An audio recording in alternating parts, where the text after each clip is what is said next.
Hey there, greetings to my people from here at the Great Start Studio, where all of my drumming dreams are coming true. It's true.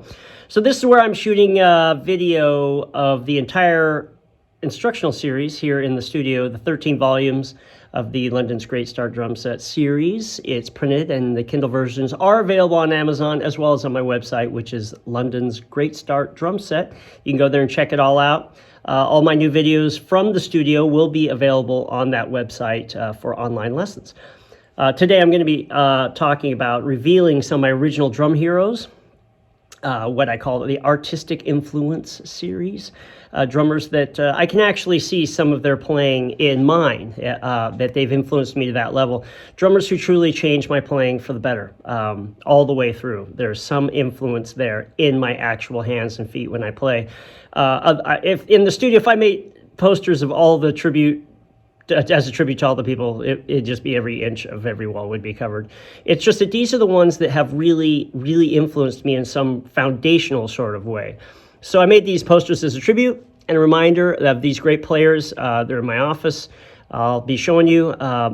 There's just too many to cover them all, but a handful that have really actually, I can see in my playing. There's so many great players who have inspired me in my drumming, but these are the select ones that have some way become a part of my style, my diversity, my teaching, my writing, and helped me develop my unique voice, which is a hard thing to find. You have to really listen inside. So anyway, enjoy the whole Artistic Influence series, and I'll be running them down, and I'll see you at the end.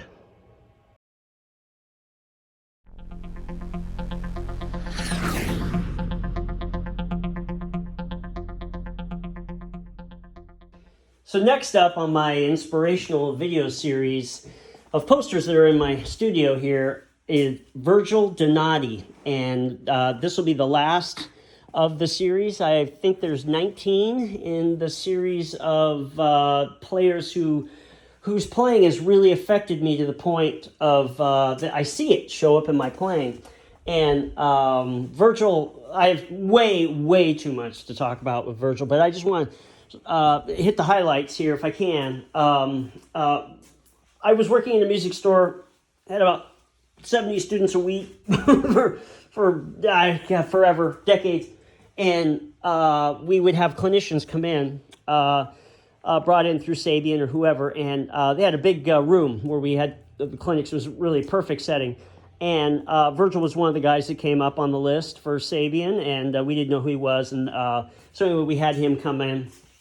And, we set up, I think it was on Premiere back then, or one of the companies. And so we set up the gear, and then, he comes in and plays his, even back then. I mean, nobody knew who he was. He would, basically kind of like Dom Famularo kind of grabbed him up and said, hey, you got to come to America. Basically, it's the place to be, right? So if you want to. And so he started doing this whole international sort of clinician tour, and of course he played in Australia forever. But that's when it came onto my radar and crashed my radar, seriously, because I thought I really was keeping track of all the drummers that were going on and what was happening.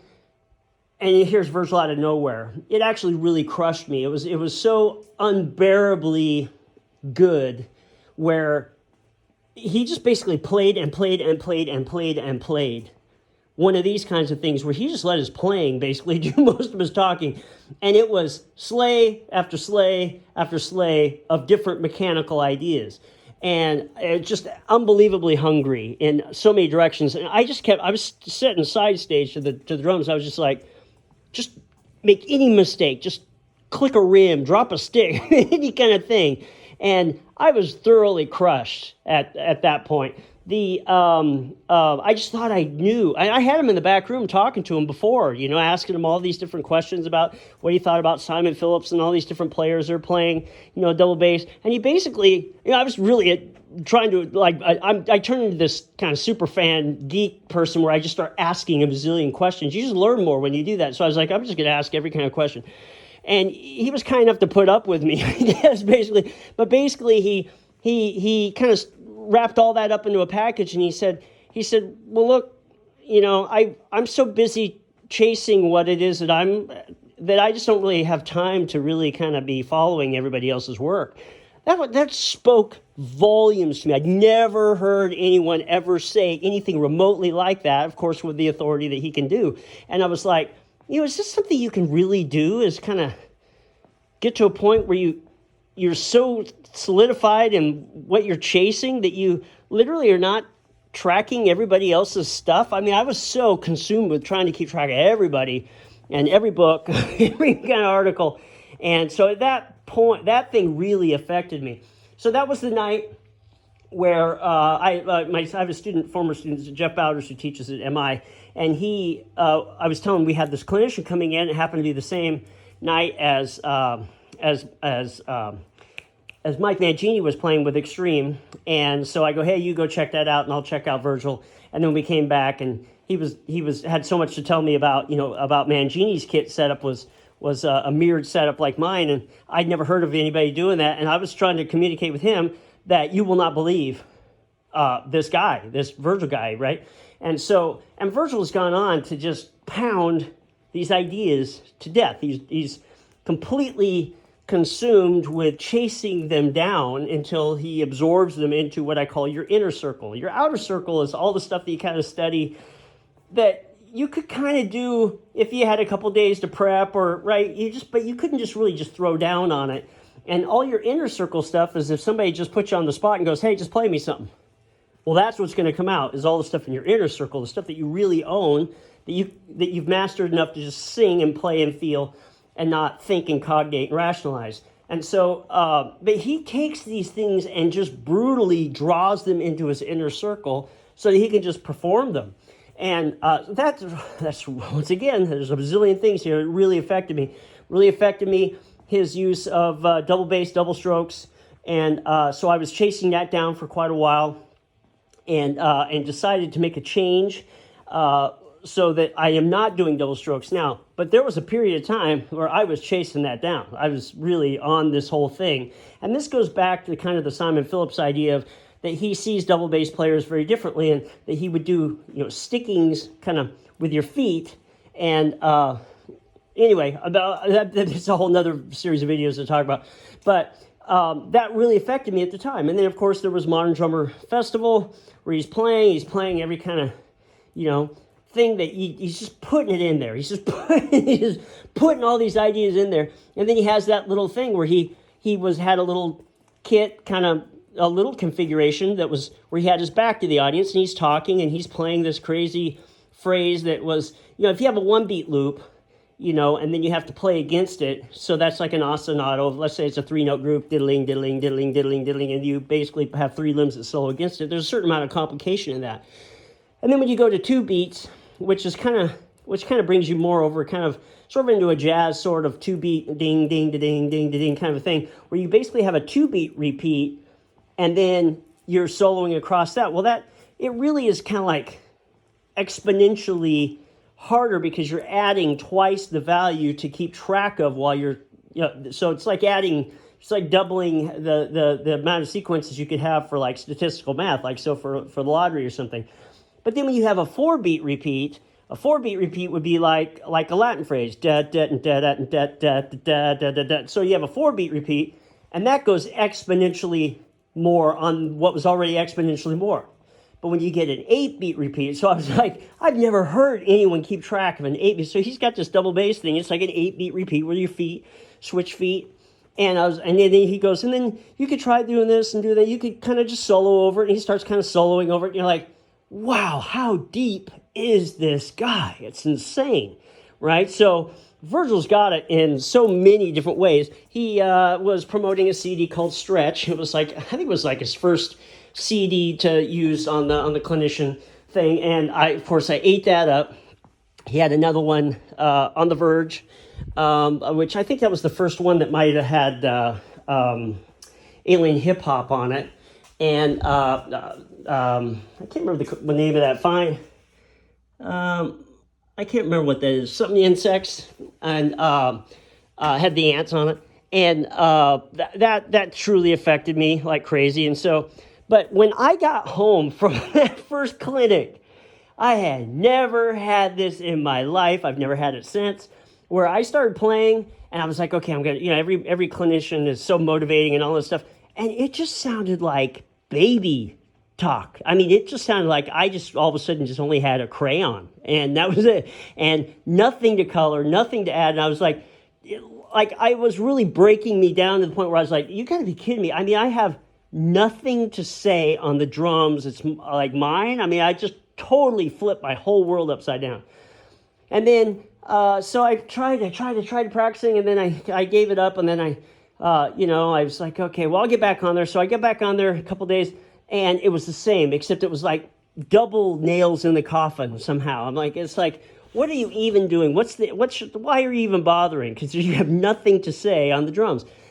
And then I just couldn't touch the drums. And I think it was November 10th or something, 8th or something was the clinic.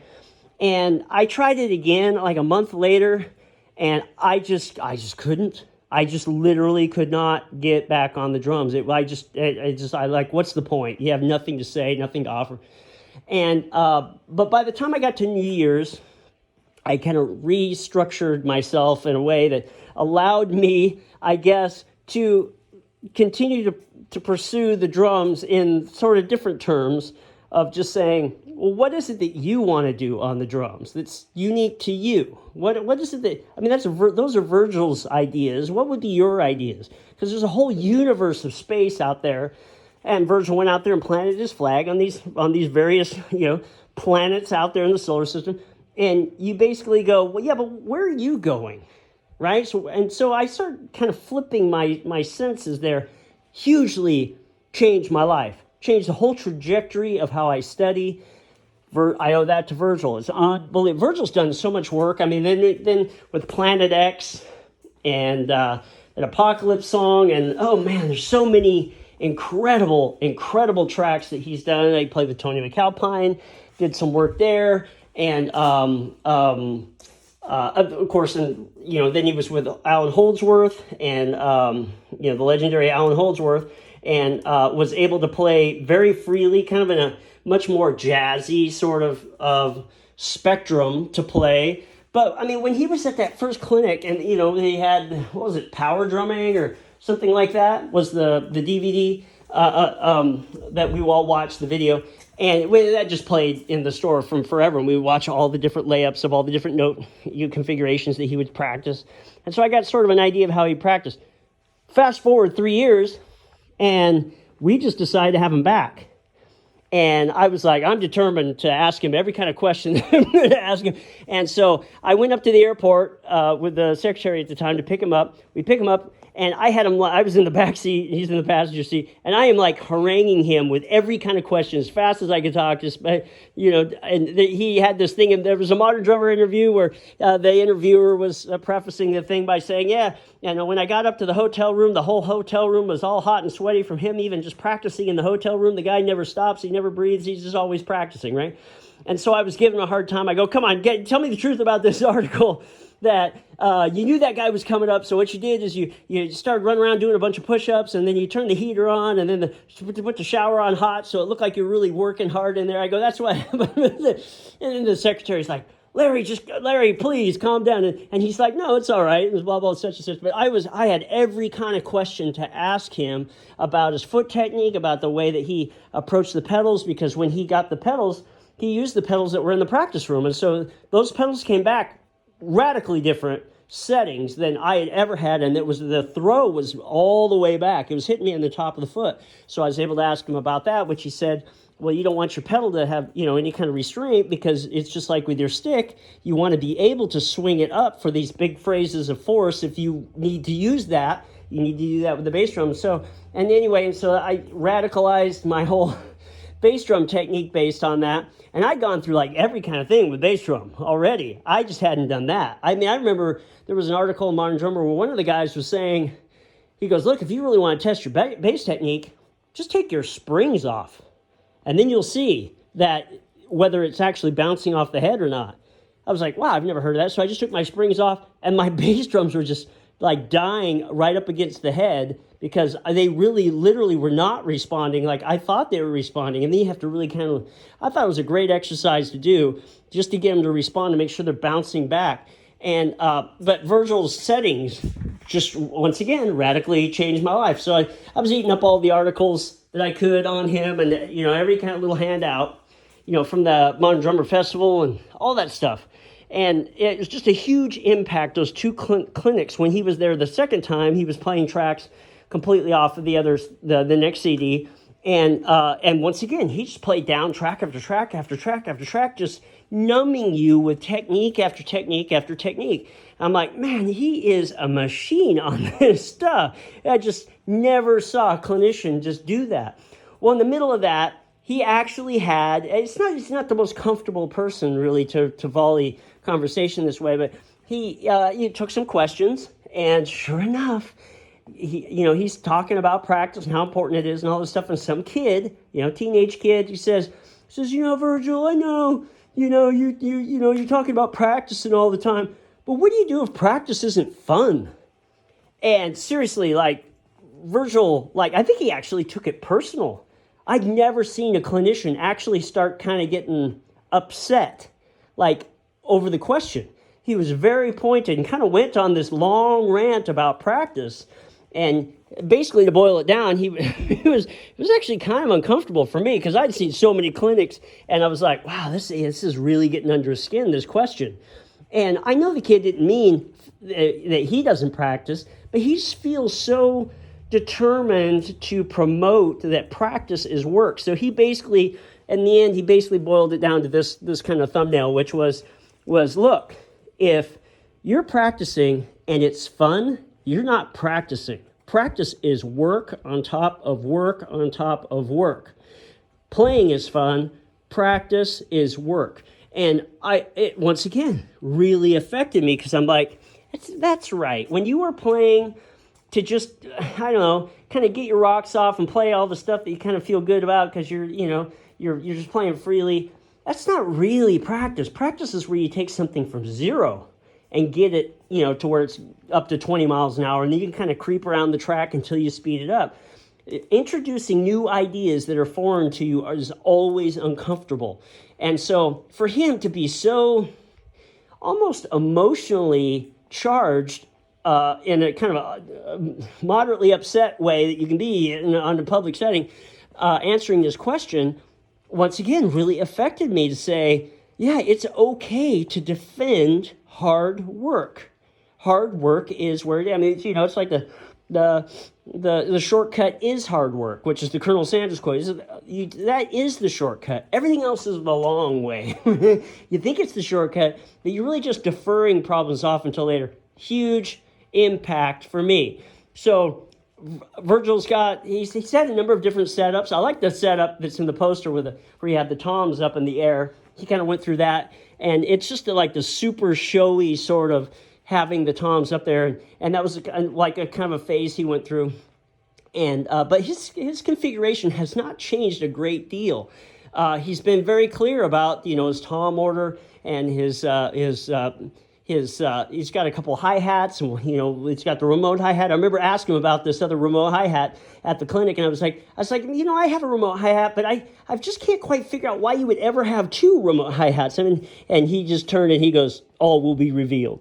Right, so he's just he has all these different ways of playing them, and Thomas Langes kind of does that too, where he's playing the remote hi-hats, almost like kind of like double bass chips, and so that's unique. There's something about Virgil's playing, I just have to say, that cracks me up. That of all the things that he does, which is substantial in all these different ways, I want to talk about his metrics here in a little bit, is that he has this thing that he'll do where he's playing heavy progressive music, very notey, very weighty in the metrics, and then all of a sudden, he will just come out of a phrase and just crash a cymbal by itself on the downbeat, or wherever that punch is. And then he'll kind of come back in, right? That is something that is just an unusual little stylistic thing that he does. And I'd only really ever heard it done kind of in Afro-Cuban settings, where they have the percussion player will crash, right? Because he's crashing, but not really with a bass drum. So there'll be a crash that's kind of in these odd punches. And it always catches me when Virgil does that, because it's not a technical thing. That's just a choice. But it does I mean, that I think of Virgil every time I think of that, because he does it quite often. In the metrics thing, he has got a system somehow of the grids that is so clear for him. And I talked about this before in one of the videos about leaping from rhythm to rhythm and leaping over rhythms. So basically, if you just go from chord notes to eighth notes, that's one step removed, or eighth notes to 16th notes, which is what most music is, that's one step removed. But to leap over from quarters to sixteenths, or from sixteenths over to, triplets and fives, and, you have to really know the grid to get over there. And that's just the grid, because he also completely understands how all the numbers go across the bar lines, 3s, 5s, 7s. He understands how all those things work, and 11s, and that's not holding him captive in any way. He's got that in his inner circle. And then just the sheer metrics of even metric modulation, where you supplant the certain sort of the tempo based on the new, like you'll be playing fives across, and then that five becomes, that action of the five becomes the beat. Now you're playing in a metrically modulated tempo. He does this all the time because he can.